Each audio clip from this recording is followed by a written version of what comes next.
Very first one is the file. If I click on this ribbon, so it is showing a different option, which is a new, open, info, save. And first option is the new one. If I click on this new option, so it's showing me, do you want to open a blank workbook or you want to open some standard template workbook?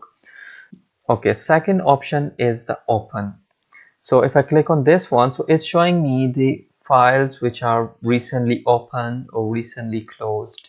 So these are the files. If I want to open these files, I'll simply click on these files. So Microsoft Excel will open these files for me. The next one is the info tab. It is providing me the information. So okay, you can see in the far right hand side properties. So what is the size of this file, title, if there is any, tags, categories, last modified, created date, related people, last modified by. It is also showing me the multiple option. So next one is the save. If I click on this one, so it is simply save this workbook for me. You can do this with the shortcut as well, which I showed you before, which is the Control S.